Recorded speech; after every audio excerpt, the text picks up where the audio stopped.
Students, welcome to commerce college. देखिए, आज जो है हम पढ़ने वाले हैं प्रबंध के सिद्धांत। ये बीच में जो है ये रह गया था, तो आज हम कंप्लीट करने की कोशिश कर रहे हैं। देखिए, प्रबंध के सिद्धांत जो है फिलहाल जो है एक है प्रबंध के तकनीकी सिद्धांत और एक है प्रबंध के आधारभूत सिद्धांत। तो दो सिलेबस में है हमारे। देखिए, प्रबंध के तो बहुत सारे सिद्धांत दिए हैं, कई सारे लोगों ने दिए हैं, लेकिन हमारे सिलेबस में सिर्फ दो ही सिद्धांत है, एक हेनरी फ्योल का और जो है एक फ्रेडरिक विंसलो टेलर के, जिसके बारे में हम बाद में बात कर लेंगे। तो देखिए, प्रबंध के आधारभूत सिद्धांत यानी फंडामेंटल प्रिंसिपल्स ऑफ मैनेजमेंट, जो कि हेनरी फ्योल साहब ने दिया है। ये फ्रांस के उद्योगपति हैं और इन्होंने अपने खुद के एक्सपीरियंस के आधार पर, अपने अनुभवों के आधार पर इन्होंने 14 प्रिंसिपल्स देने की बात की। तो देखिए, 14 प्रिंसिपल्स यानी 14 सिद्धांत। तो यहाँ पर इन्होंने बुक लिखा है जिसका बुक का नाम है जनरल एंड इंडस्ट्रियल मैनेजमेंट, और ये जनरल इंडस्ट्रियल मैनेजमेंट नामक बुक में इन्होंने जो है 14 प्रिंसिपल्स जो है इन्होंने लिख दिए। अब देखिए, फ्योल जो है दो बातें बहुत ज्यादा तवज्जो देते हैं, दो बातों पर बहुत ज्यादा जोर देते हैं। पहली बात तो ये कहते हैं कि देखो जी, जो भी सिद्धांत होने चाहिए ना, वो बहुत ही ज्यादा छोटी सूची होनी चाहिए, यानी शॉर्ट लिस्ट होनी चाहिए, बहुत लंबी सूची नहीं होनी चाहिए। अधिकतर परिस्थितियों में लागू हो। अधिकतर परिस्थितियों में लागू होने का मतलब हमारा ये नहीं है कि वो सभी परिस्थितियों में लागू हो, लेकिन ऐसा नहीं हो कि यार कुछ ही परिस्थितियों में लागू हो रहे, यानी इसका मतलब ज्यादा से ज्यादा परिस्थितियों में लागू हो।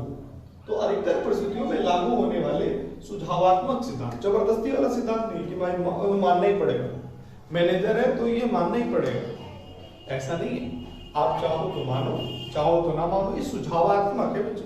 और सुझावात्मक मतलब क्या होता है कि आपके ऊपर है कि आपका सुझाव है, मानना है तो मान लीजिए, नहीं तो मत मानिए। तो ये जो है प्रबंधक को जो है ये सुझावात्मक सिद्धांत दिए गए। उन्होंने कहा ऐसे ही होने चाहिए, एक छोटी लिस्ट होनी चाहिए। दूसरी बात क्या है, सिद्धांत लचीले होने चाहिए। ऐसा नहीं कि भाई बहुत कठोर हो, मैंने प्रबंधक अगर उसमें बदलाव करना चाहे तो ना कर पाए। इन्होंने कहा बिल्कुल किया जाए और हम आसानी से इसे चेंज कर पाए, लचीला बनाए। तो देखिए, अगली बात क्या है, प्रबंध के सिद्धांत और प्रबंध के तत्व, इन दोनों में अंतर पूछ लिया जाता है बच्चे। एक नंबर में आता है तो ये प्रबंध के सिद्धांत क्या है। देखिए, प्रिंसिपल जो होता है ना, असूल जो बनते हैं, उसके अंदर एक कॉज एंड इफेक्ट होता है, यानी कारण और परिणाम। कारण एंड परिणाम का मतलब क्या होता है कि भाई कारण क्या है। कारण मान लीजिए कि भाई हमने लकड़ी को जलाया, तो लकड़ी को जलाने के बाद धुआं निकलेगा, लेकिन वो धुएं में जो गैस कौन सी है, वो कार्बन डाइऑक्साइड गैस है। तो कार्बन डाइऑक्साइड गैस इज परिणाम, लेकिन कारण क्या है, जलाना।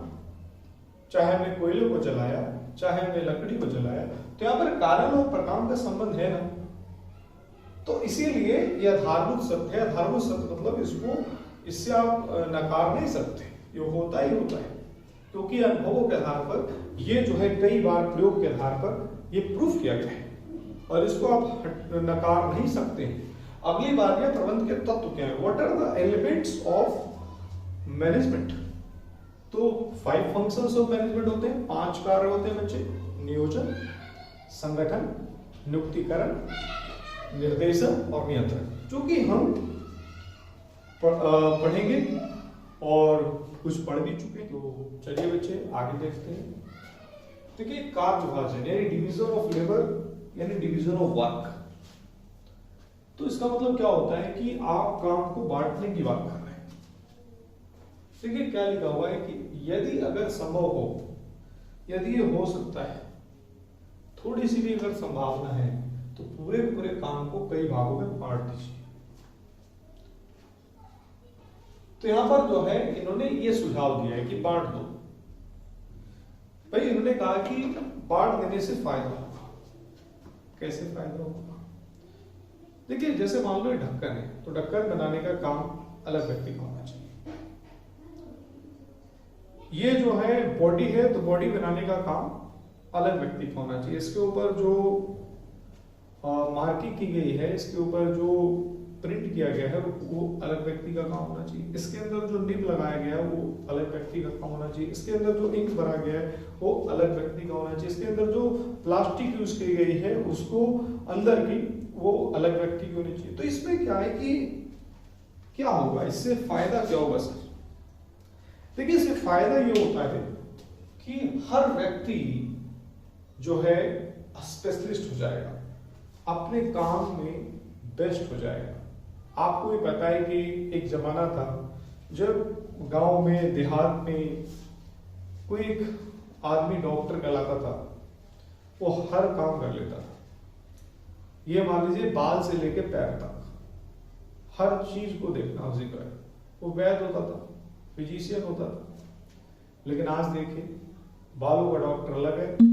तो यहां पर जो है स्पेशलिटी आ गई है, तो हमें बेहतर जो है उनका काम दिखता है क्योंकि वो स्पेशलिस्ट है। तो इसी प्रकार से यहां पर पूछा गया कैसे कर सकते हैं। तो पहली बात तो करना कैसे, हर व्यक्ति की योग्यता देखिए, उनकी क्वालिफिकेशंस देखिए, उनका वर्क एक्सपीरियंस देखिए, और दूसरी बात है उनकी रुचि देखिए, उनका इंटरेस्ट क्या है, वो किस काम को बेहतर तरीके से कर सकते हैं या उन्हें मजा आता है वो काम करने में, उनको बहुत बेहतर लगता है। तो उनके हिसाब से उनको काम दे दीजिए, स्पेशलिस्ट हो जाएंगे। फायदा क्या होगा? फायदा ही फायदा है। देखो फायदा क्या होगा भाई, विशिष्टीकरण का लाभ मिलेगा, स्पेशलाइजेशन का लाभ मिलेगा। स्पेशलाइजेशन बेनिफिट बहुत बेहतर है। देखिए क्यों भाई, आपको पता है काम तेजी से होगा, काम तेजी से होगा तो खर्चे कम होंगे, खर्चे कम होंगे तो आप ज्यादा से ज्यादा माल बना पाओगे, क्योंकि उस खर्चे जो बचाएं उससे आप बहुत ज्यादा प्रोडक्शन कर सकते हैं, क्वालिटी बेहतर होगी। तो यहाँ पर हमारे पास जो है एक तरह से कार्य कुशलता में वृद्धि होगी, उनके काम करने की स्पीड में तेजी आएगी, उनके काम करने की स्पेशलिटी में बेहतर होगी। तो हर फायदा ही फायदा है। तो आइए हम नेक्स्ट बात करते हैं। देखिए केंद्रीकरण और विकेंद्रीकरण। डिसेंट्रलाइजेशन यानी विकेंद्रीकरण, सेंट्रलाइजेशन यानी केंद्रीकरण। केंद्रीकरण का मतलब क्या होता है कि भाई आपने देखा होगा किसी दुकान में भाई सुबह के 9 बजते हैं, लाला जी आते हैं, चाबी देते हैं, दुकान खुलती। दुकान कब खुलेगी? जब लाला जी आएंगे। लेकिन वही अगर उन्होंने एक मैनेजर रख लिया होता तो विकेंद्रीकरण चलाता, उनपे आने की जरूरत नहीं है, वो ससुराल चले जाए, लेकिन उनकी दुकान टाइम से खुलेगी, मजदूर सही से काम करेंगे। लेकिन केंद्रीकरण करना क्या बहुत जो है बहुत खराब चीज है? ऐसा नहीं है। जब आप छोटे बिजनेस करते हो, है ना, 100-500 में आप खेल रहे हो, 10,000 में खेल रहे हो, तो मुझे लगता है केंद्रीकरण बेस्ट है। तो छोटे बिजनेस में केंद्रीकरण की मात्रा ज्यादा होनी चाहिए, लेकिन जैसे ही बड़ा बिजनेस होता है केंद्रीकरण भूल जाइए, विकेंद्रीकरण करना शुरू कीजिए। विकेंद्रीकरण क्या होता है? यानी ज्यादा से ज्यादा आप अपने काम को सबऑर्डिनेट्स को दे रहे हैं, अपने अधीनस्थ को दे रहे हैं, अपने अंदर काम करने वाले लोगों को दे रहे हैं कि भाई तू देख यार, मैं छोटे छोटे काम नहीं करूंगा, तू देख बिजनेस बड़ा हो रहा है ना, तुझे इंस्पेक्टिव को रखना है काम पे रख ले, आज तुझे क्या डिसीजन लेना है तू खुद ले यार, मेरे को बार बार फोन करके परेशान कर रहे हैं। तो बड़े बिजनेस में ये आपको करना ही पड़ेगा। देखिए यहां पर क्या है, उन्होंने कहा कि भाई ना तो आप पूरी तरह से केंद्रीकरण कर लीजिए, ना तो पूरी तरह से विकेंद्रीकरण कीजिए। क्यों? क्योंकि पूरी तरह से अगर आप केंद्रीकरण कर लोगे ना तो सब मैनेजर एकदम एंड में रहेंगे, कहेंगे मैं कहूंगा तो होगा, नहीं कहूंगा तो नहीं होगा। तो बहुत ज्यादा जो है मतलब एक तरह से आप ये मान लीजिए कि जैसे तैसे डिसीजन लिए जाएंगे, बहुत कठोर डिसीजन ले लिए जाएंगे, निर्णय ले जाएंगे, जिसका बिजनेस में लागू कर पाना बड़ा मुश्किल होगा। लेकिन अगर आप पूरी तरह से विकेंद्रीकरण कर देते हैं तो कमजोर निर्णय लिए जाएंगे, वो सही तरीके से निर्णय नहीं ले पाएंगे। क्यों? क्योंकि उनके एक्सपीरियंस में कमी है ना। वो अगर एक्सपीरियंस में ज्यादा होते तो वो क्या वहीं पे होते, ऊपर होते ना, अधिकारी होते, वो कर्मचारी थोड़ी होते। तो यहां पर जो है प्रभावपूर्ण केंद्रीकरण, प्रभावपूर्ण केंद्रीकरण का मतलब क्या होता है? ना ज्यादा विकेंद्रीकरण, ना ज्यादा केंद्रीकरण, देख लो कि कितना विकेंद्रीकरण और कितना केंद्रीकरण होना चाहिए। तो प्रभावपूर्ण केंद्रीकरण होना चाहिए। महत्वपूर्ण कार्यों को जो है अधिकारियों को करने चाहिए। महत्वपूर्ण कार्य जो है अधिकारियों को करने चाहिए, ऐसे लिख लीजिए। तो महत्वपूर्ण कार्य कौन से, जैसे मान लीजिए कि भाई बिजनेस को कैसे आगे बढ़ाना है, बिजनेस को कैसे लेवल अप करना है, और नया प्रोडक्ट मार्केट में कैसे लेकर आना है, कौन से नए यूनिट्स को खोलना है, कौन से ऐसा डिवीजन को नया खोलना है। जैसे एमआई, तो एमआई ने पहले फोन बनाना शुरू किया, बाद में उसने जो है क्या किया, टीवी बनाना शुरू कर दिया, आज बैंड बना रहा है। तो ये किसने किया होगा, अधिकारियों ने डिसीजन लिया होगा, है ना। तो फायदा क्या होगा, देखो भाई अधिकारी को भाई ज्यादा टाइम वो आगे बिजनेस बड़ा कर सकते हैं, डेवलपमेंट कर सकते हैं, विकास कर सकते हैं। तो उनके कार्यभार में क्या आएगी, कमी आएगी, उनके कार्यभार में कमी आएगी। वो महत्वपूर्ण डिसीजन ज्यादा ले पाएंगे, छोटे छोटे जो है नॉर्मल डिसीजन नहीं लेंगे वो, पर्सनरियो जो है आपने दे दिए ना उन्होंने कर्मचारियों को, तो समस्या नहीं है। और दूसरी बात, कर्मचारी ना खुश होगा कि यार मालिक बड़ा खुश है, मालिक हम पे बहुत ध्यान देता है ना, सारे जो है मेरे को भी चाबी थमा देता है बता, तो उनको प्रोत्साहन मिलेगा। आया तो देखिए बच्चे, यहाँ पर जो है आदेश की एकता, एक समय पर कर्मचारी केवल एक ही अधिकारी के प्रति उत्तरदायी होने चाहिए। नहीं, एक कर्मचारी केवल एक ही अधिकारी के प्रति उत्तरदायी है, रिस्पॉन्सिबल सिर्फ एक ही अधिकारी के प्रति। उसको ये बोलना है, जी हुजूरी इसे देखी करनी है कि भाई मेरी बात तुम मानो। मैनेजर कहता है भाई मेरी बात तुम मानेगा, बोला बिल्कुल मैं ही मानूंगा। तो यहां पर मान लो एक मैनेजर है, ठीक है, वो एक लेबर है या सबऑर्डिनेट बोल सकते हो, S1 सबऑर्डिनेट मतलब कर्मचारी होता है बच्चे, दूसरा सबऑर्डिनेट है, कोई समस्या नहीं, दोनों उसकी सुन रहे हैं, लेकिन रिपोर्ट तो एक ही को करना है ना। लेकिन यही अगर एक मैनेजर होता और दूसरा मैनेजर होता, M1 और M2 होता, M1 मतलब पहला मैनेजर, M2 मतलब दूसरा मैनेजर, लेकिन सबऑर्डिनेट एक ही होता मान लीजिए, और इसकी भी सुननी है इसकी भी सुननी है, ये आत्महत्या कर लेगा, ये जो कर्मचारी आत्महत्या कर लेगा। क्यों? क्योंकि इसको पता ही नहीं है सुननी किसकी है। तो इसीलिए एक अधिकारी, एक ही अधिकारी की बात सुननी है, क्योंकि यहां पर ईगो आ जाएगा, कहेगा अच्छा भाई तू मेरी मान रहा है,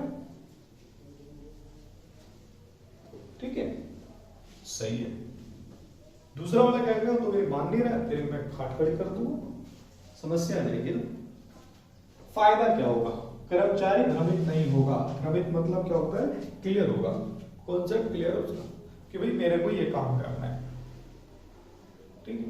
अब मान लो एक कांस्टेबल है, हवलदार है, और एक इंस्पेक्टर, उसने कहा भाई फलाने मुजरिम को पकड़ के ला, फरार है उसको पकड़ के ला, चला गया ऊपर में। लेकिन उसने मैं दूसरे में इंस्पेक्टर ने फोन करा, भाई तू वहां मत जा, चल तू मेरे साथ चल, वहां जो है एक जूते का शोरूम है, उसका उद्घाटन कर रहा है, मैं जा रहा हूं, तू मेरी सेल्फी लियो या मेरी फोटो खींचो।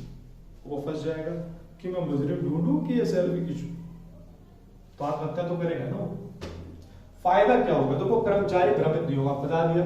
उत्तरदायिता निर्धारण में आसानी, अगर मान लीजिए कि वो मुजरिम पकड़ के नहीं लाता है, तो इंस्पेक्टर पूछेगा ना कि भाई हाँ भाई तूने क्यों नहीं पकड़ के लाया, तो कह सकता है भाई ऐसी ऐसी बात है। वो ये नहीं कह सकता कि मैं जो है आपने थोड़ी कहा था। उत्तरदायिता निर्धारण में आसानी है ना, लेकिन एक ही इंस्पेक्टर होना चाहिए कि जिसकी सुननी है, बस दो होता तो फिर दिक्कत हो जाती है। आई होप आप समझ पाए, नहीं समझ पाए कमेंट में लिखिए। देखिए निर्देश की एकता, निर्देश की एकता मतलब क्या होता है कि भाई समान उद्देश्य वाले, एक ही काम है ना, आपका उद्देश्य एक है तो समान उद्देश्य है आपका, कॉमन पर्सपेक्टिव है, कॉमन ऑब्जेक्टिव है, तो उसमें एक ही योजना होनी चाहिए, ओनली वन प्लान, ठीक है। प्लान ए प्लान बी की बात नहीं कर रहा हूं, लेकिन एक समय में एक ही प्लान होनी चाहिए, एक ही संचालक में जो चलाने वाला भी एक ही होनी चाहिए। दो होगा समस्या हो जाएगी, वो कहेगा इधर चल, वो कहेगा इधर चल, एक ही सिर्फ और सिर्फ एक ही दिशा, बस इधर ही चलना है और कहीं नहीं। संचालक चलाने वाला भी एक ही होना चाहिए। अब पार्टी है, पार्टी का अध्यक्ष दो है, दिक्कत हो जाएगी ना, एक ही होना चाहिए। फायदा क्या होगा? संगठन की कार्य कुशलता में वृद्धि होगी, संगठन जो है काफी बेहतर तरीके से काम कर पाएगा, संगठन की जो है संगठन के उद्देश्य को प्राप्त करने में भी आसानी होगी, बहुत फायदा होगा। तो दोनों में अंतर पूछ लिया जाता है, इसलिए मैंने दोनों साथ में पढ़ा है कि भाई आदेश की एकता क्या है, निर्देश की एकता क्या है। देखो पहली बात है कि यह जो है कहता है कि भाई देखो एक की सुननी है, आदेश की एकता सिर्फ एक अधिकारी की ही सुननी है बस। इसमें क्या कहता है, इसमें कहता है भाई सबको एक ही तरफ काम करना है, भाई सारे कार्य ले लो, सारे स्पेशलिस्ट ले लो, सबको एक ही तरफ, ये दरवाजा तोड़ो, बात खत्म। ये एक व्यक्ति को प्रभावित करता है, लेकिन ये पूरे संगठन को प्रभावित करता है, ठीक है, बस यही अंतर है, आप ये मान लीजिए। ये कहता है भाई उद्देश्य से भटकना मत, ये कहता है भाई ऐसा है दोहरी अधीनस्थता नहीं होनी चाहिए, एक ही होनी चाहिए, एक ही सुननी है, एक ही की सुननी है। आगे बढ़ो। देखिए बच्चे, अधिकार एवं उत्तरदायित्व यानी अथॉरिटी एंड रिस्पॉन्सिबिलिटी, ये क्या कहता है कि अगर किसी व्यक्ति को उत्तरदायी बनाना चाहते हैं, यानी किसी भी व्यक्ति को अगर आप जिम्मेदार बनाना चाहते हैं, उसको जिम्मेदारी देना चाहते हैं, तो उसे पर्याप्त अधिकार भी आपको देने होंगे।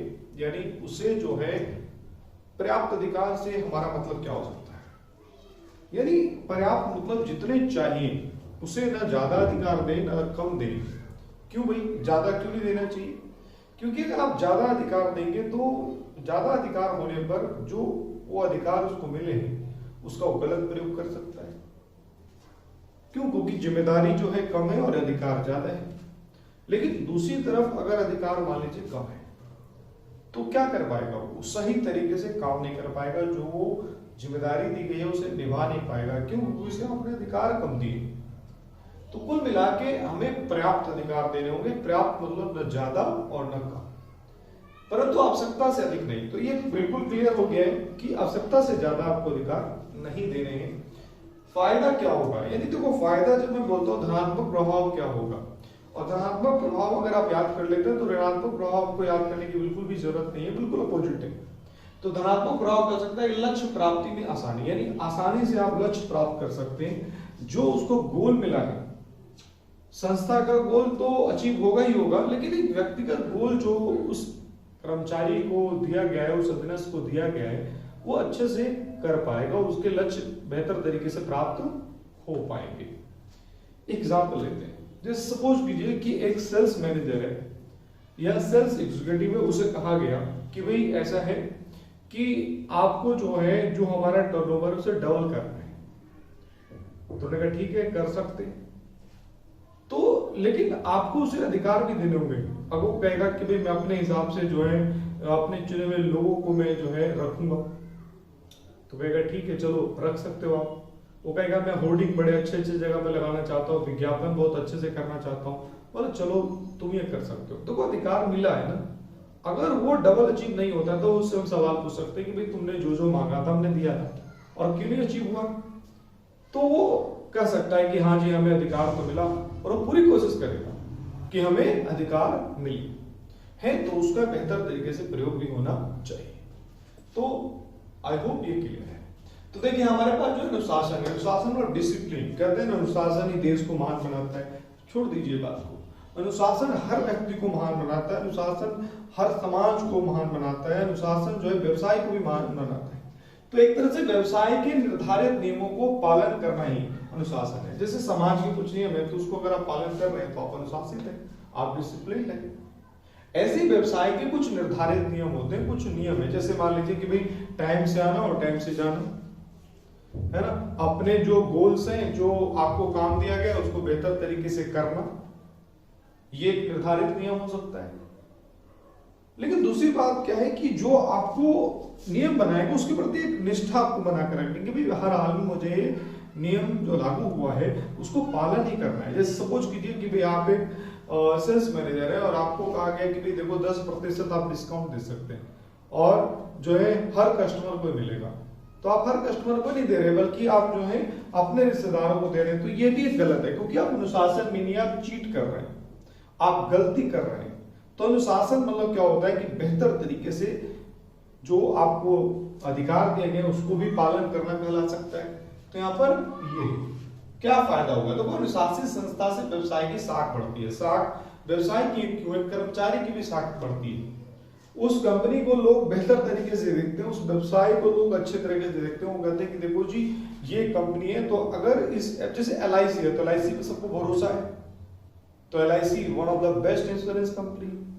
क्वालिटी मेंटेन उन्होंने किया है, तभी तो बेहतर हल्दीराम की भुजिया मान लीजिए, छोटा सा एग्जांपल है, टाटा का नमक ले लीजिए।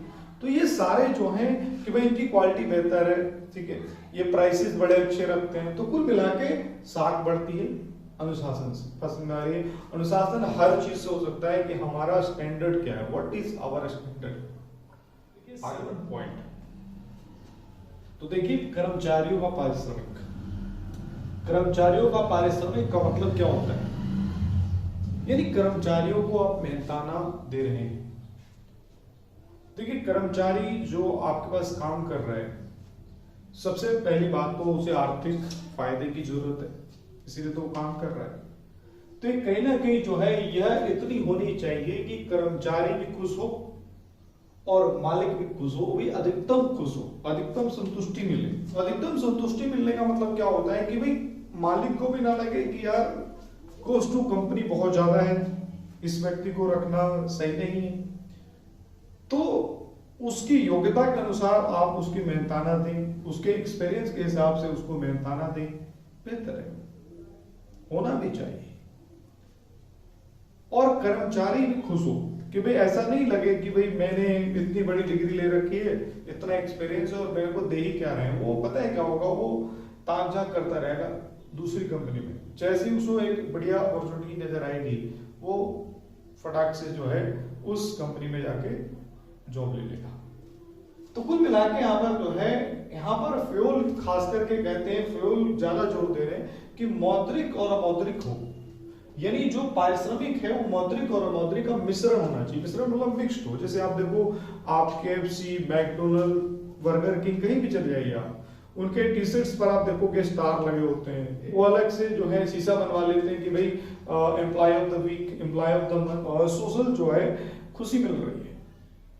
तो मौद्रिक और अमौद्रिक होना चाहिए। बढ़िया सा जो है ऑनर के साथ फोटो, ऑनर के साथ मीटिंग, ऑनर के साथ जो है डिनर, ये कुछ ना कुछ ऐसा करना चाहिए जिससे कि वो आपके साथ जुड़ा रहेगा। फायदा क्या होता है, देखिए फायदा ये होता है कि भाई कर्मचारी की संतुष्टि मिलती है। कर्मचारी जो है पर्सनल तौर पर तो खुश हो ही रहा है, आर्थिक रूप से भी संतुष्ट हो रहा है, तो बहुत ही बेहतर है। दूसरा है व्यवसाय के प्रति समर्पण भावना का विकास। देखो लोग पैसे के लिए नहीं काम करते, उनको कुछ इज्जत भी चाहिए कि यार फलानी कंपनी में भले ही 2000 कम है लेकिन इज्जत बहुत है, लोग पूछते हैं, लोग भाव देते हैं। तो कुल मिला के यहाँ पर समर्पण भावना होगा कि यार ये कंपनी बहुत सही है। और तो इससे एक फायदा होता है कि आपकी कंपनी को छोड़कर कोई जाना नहीं चाहेगा। क्यों? क्योंकि आप उसको केयर कर रहे हो, आप उस पर ध्यान दे रहे हो। तो ये सारी चीजें, तो कुल मिला के लेबर टर्नओवर जो रेट होता है, जो कंपनी आपको छोड़ के बहुत सारे लेबर जो चले जाते हैं, उनका लेबर टर्नओवर रेट ज्यादा होता है, तो वो कम हो जाएगा और आपकी कंपनी बेहतर कंपनी बन जाएगी, क्योंकि वहां पर कर्मचारी रुकना चाहेगा। और अगला पॉइंट अपने आप आ जाता है, 8वां पॉइंट, कर्मचारियों में अस्थायित्व। अस्थायित्व मतलब क्या होता है कि कर्मचारी बहुत दिनों तक आपकी कंपनी में काम कर रहा है, यानी कोई कर्मचारी है 20-20 साल लगा हुआ आपकी कंपनी में। तो कुल मिला के जो एक नया व्यक्ति होगा या नया कर्मचारी होगा या जो बेहतर कर्मचारी होगा आपकी कंपनी में पहले जाना चाहेगा। क्यों? क्योंकि उसे दिख रहा है कि यार ये व्यक्ति इस कंपनी को छोड़ के क्यों नहीं जा रहा है, क्योंकि ये कंपनी इसकी बात सुनती है, इनको केयर करती है, बच्चे की तरह पाल रही है। तो कुल मिला के यहाँ पर कर्मचारियों में अस्थायित्व बना रहना चाहिए। स्थायित्व मतलब क्या होता है कि भाई परमानेंस, रुका रहे, ताकि व्यवसाय का कार्य व्यवस्थित रूप से चलता रहे। खुद सोचिए नहीं कि नौकरी छोड़कर दूसरी कंपनी में लग गया, ठीक है, थोड़े पैसे के चक्कर में, तो कुल मिला के आप रोक नहीं पाए। जैसे इससे हम कैसे कर सकते हैं, देखिए दोनों ही चीजें जुड़ी हुई हैं, लेकिन अगर हम मेन डिफरेंस बात करें, रुकने की बात कर रहा है, ये कह रहा है कि भाई कुछ ऐसा कर दो कि रुका रहे, पारिश्रमिक उतना दो। महंगाई है तो महंगाई में अगर मान लो उसका जो है खर्चा बढ़ रहा है, तो आप उससे बोलने से पहले उसके आप क्या करो, सैलरी बढ़ा दो, तो रुका रहेगा ना। तो कुल मिला के यहाँ पर फायदा क्या होगा? कुशल कर्मचारी का संस्था के प्रति झुकाव, यानी अच्छे जो कर्मचारी होंगे आपकी संस्था में आएंगे, आपके बिजनेस में आएंगे काम करने के लिए, क्योंकि वो देख रहे हैं कि ये कंपनी बहुत सही है। ये कंपनी ऐसी नहीं है कि भाई आज काम है तो रख लिया, कल काम नहीं है तो इसे फायर कर दिया, हटा दिया। तो कुल मिला के यहाँ पर यह कितने समय तक आप रोक के रखते हैं, ठीक है, यहाँ पर आप हटा नहीं रहे, उसको जो है कोई और काम दे दे रहे।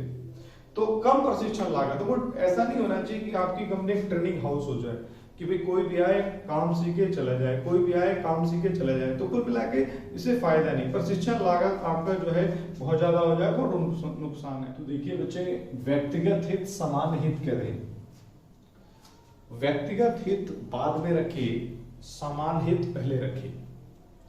क्या मतलब है इसका? इसका मतलब मैं एक एग्जांपल से समझाता हूं। सपोज कीजिए कि आप एक क्रय प्रबंधक हैं, यानी आपको है काम माल को खरीदना और आप कच्चा माल खरीदने की सोच रहे हैं, और जो है सोच ही रहे थे कि एक रिश्तेदार जो है, पता चलता है कि एक रिश्तेदार के पास वो कच्चा माल है और वो कच्चा माल जो है इतनी अच्छी क्वालिटी का नहीं है, लेकिन वो दे रहा है, और आप रिश्तेदार होने के नाते आप उससे माल खरीदने की हामी भर चुके हैं। क्या होगा? अल्टीमेटली बिजनेस को नुकसान होगा ना, क्योंकि आपने अपना फायदा पहले रखा और बिजनेस का फायदा यानी संस्था का फायदा बाद में रख दिया। तो ये गलत है। इससे दिक्कत क्या आती है? देखो यहाँ पर इससे दिक्कत ये आएगी कि मानवता का हनन है। ये मतलब आप ये मान लीजिए, मैंने पूरा जो है कवर कर दिया इसमें। मानवता का पालन का मतलब क्या होता है कि आप पूरे संस्था के कहीं ना कहीं कमजोर बना रहे हैं, क्योंकि आप कंप्रोमाइज करने की कोशिश कर रहे हैं, अपने आप कमजोर हैं, आपकी नजरें झुक जाएंगी। तो कुल मिला के यहाँ पर, क्योंकि यहाँ पर फायदा क्या होगा? व्यवसाय के लाभ से सबको लाभ है ना। अगर व्यवसाय, मान लो व्यवसाय ही बंद हो गई है, मान लो माल बेचा और कोई क्वालिटी खराब होने की वजह से कोई हादसा हो गया है ना, जैसे सपोज करो कि आप एक FMCG प्रोडक्ट बनाते हैं फूड रिलेटेड, और उससे फूड पॉइजनिंग हो गई, बहुत सारे लोग मर गए, क्या होगा? कंपनी बंद हो सकती है, आपकी जॉब गई ना। तो ये नहीं होना चाहिए। तो इसीलिए यहाँ पे स्पेशली कहा गया कि व्यक्तिगत हित पर समान हित को प्राथमिकता, समान हित पहले रखिए, बाद में अपना सोचिए। कहते हैं पहले देश की सोचना है। जब कोई आर्मी का बंदा जो है वो बॉर्डर पर लड़ रहा होता है तो देश की सोच रहा होता है, घर की नहीं सोच रहा होता। उसके लिए परिवार बाद में आता है, देश पहले है, भारत माता पहले है। देखिए यहाँ पर अगला क्या है? व्यवस्था और क्रमबद्धता। व्यवस्था का मतलब क्या होता है कि ऑर्डर होना चाहिए, है ना। इसमें दो चीजें हैं बच्चे। देखिए यहाँ पर सबसे पहले क्या है? सही वस्तु को सही स्थान पर रखो, यानी सही वस्तु को सही स्थान पर मतलब क्या है? यानी अगर जहां पर औजार होने चाहिए वहां पर औजार होने चाहिए, जहां पे कच्चा माल है वहां पे कच्चा माल होना चाहिए, जहां जरूरत है। जैसे घर में देख लो ना कि अगर आप जो है टूथपेस्ट, टूथब्रश, आप जो है साबुन, शैम्पू कहाँ रखते हो? बाथरूम में रखते हो ना, कि बेडरूम में डाल देते हो। तो एक सही जगह होनी चाहिए हर वस्तु की, यानी जो है हर वस्तु की एक प्रॉपर जगह हो जिसे ढूंढने में दिक्कत ना हो। चाबी रखने की एक जगह बनाते हो ना। तो यहां पर हमारे पास दूसरा क्या है? सही व्यक्ति को सही काम पर लगाओ। देखो गलत व्यक्ति अगर होगा ना तो समस्या हो जाएगी। सही व्यक्ति लगाओ, और सही व्यक्ति अगर गलत जगह पर है तो भी दिक्कत है। सही व्यक्ति हो, सही जगह पर हो। सुपरवाइजर यहां मिलेगा, सुपरवाइजर वहां होना चाहिए। कोई भी जो है पूछना है कि भाई कैसी क्वालिटी रखें, तो कहाँ पूछ रहे हो? सुपरवाइजर होना चाहिए, मैनेजर साहब जो होने चाहिए वो मिलने चाहिए, उनके ऑफिस होनी चाहिए। तो कुल मिला के यहाँ पर हमारे पास जो है फायदा क्या होगा? तो वो संसाधन का सदुपयोग होगा। दो चीज बोल सकते हैं, संसाधन और समय का सदुपयोग। संसाधन क्यों? क्योंकि तो ये भी तो एक संसाधन है ना, वस्तु। ये कौन सा भौतिक संसाधन है? तो भौतिक संसाधन है तो भौतिक व्यवस्था है। दूसरा है कि मानवीय संसाधन है, तो भाई सामाजिक व्यवस्था है। होना चाहिए, सही व्यक्ति सही जगह पर होना चाहिए। तो संसाधन को ढूंढने में समस्या, समय भी बर्बादी नहीं होगी, और संसाधन जल्दी मिलेगा तो संसाधन का सदुपयोग मिलेगा। तो इधर कि भाई मरने के बाद अमृत दे रहे हो, कोई फायदा है क्या? प्यासा मर गया बेचारा, अमृत पिलाए जाओ, कोई फायदा नहीं, उठेगा नहीं। तो कुल मिला के यहाँ पर व्यवस्था की बात करें तो मैंने एग्जांपल दे दिया। समता क्या है? समता मतलब क्या होता है? इक्विटी। यानी जो है इक्विटी का मतलब ये नहीं होता कि हर किसी को आप समान नजर से देखो, है ना, ये गलत है। जो काम चोर है ना तो उसके साथ वैसा ही बिहेव होना चाहिए, ठीक है, और जो मेहनती है उसके साथ वैसा बिहेव होना चाहिए। तो समता का मतलब गलत मत समझना कि सबके साथ समान व्यवहार करो, दंड भी मिलना चाहिए उसको जो गलत काम कर रहा है, जो लेट आ रहा है। तो सभी कर्मचारियों के प्रति न्यायिक व्यवहार, न्यायिक is the best word, justice होना चाहिए, सही के साथ सही, गलत के साथ गलत।